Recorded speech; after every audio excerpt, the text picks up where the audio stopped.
র্যাঙ্কিংয়ে 211 বা 210 এটা দেখে আপনারা বাংলাদেশের আজকের জয়টাকে ছোট করে দেখেন না।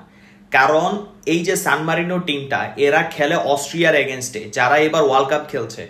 বোসনিয়া, হাঙ্গেরি, সুইডেন এরকম টিমের সাথে তারা খেলে, রোমানিয়ার সাথে তারা খেলেছে ওয়ার্ল্ড কাপ কোয়ালিফায়ারে।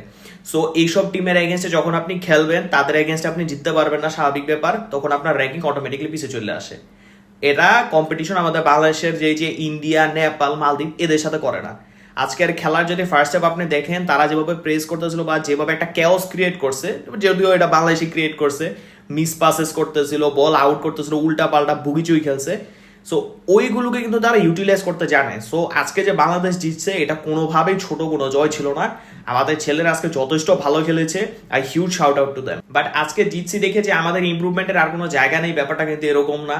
আমরা আজকে প্রচুর পরিমাণ মিস পাসেস দিছি। ম্যাচের ফার্স্ট 10 মিনিট যে পরিমাণ ক্যাওটিক ছিল, লিটারালি তখন আমরা যদি 2টা গোলও খায়া বসতাম, সেটা আমরা রিটার্ন করতে পারতাম কিনা সন্দেহ।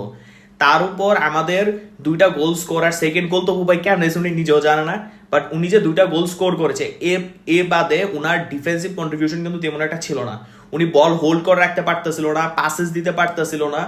তারপরে উনাকে যদি কেউ প্রেস করে, সেক্ষেত্রে উনি বল লুজ করতেছিল। আমরা যে গোলটা খাই, সেই গোলটা খাওয়ার পিছনে একটা বড় রিজন ছিল কিন্তু তপু ভাই।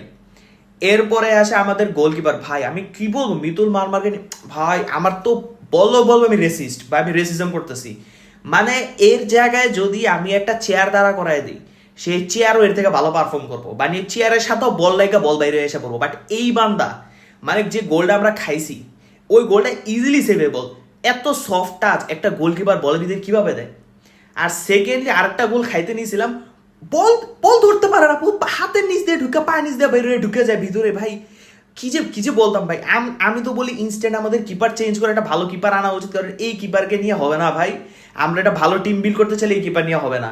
অ্যান্ড অবভিয়াসলি আমাদের সামনে যে ছেলেরা আসতেছে, সোলেমান আসতেছে, সোলেমান ব্রাদার্সরা যদি আসে, তাহলে খেলা আরো ইম্প্রুভ হবে। আর সেকেন্ড হাফে জায়ান আর সামিচম আসার পরে কিন্তু ম্যাচের ইন্টেন্সিটি আরো বাড়ছে। So lastly I huge shout out to Bangladesh team, and yes আমরা জিতে গেছি ইউরোপের মাঠে, ইউরোপের টিমের এগেনস্টে।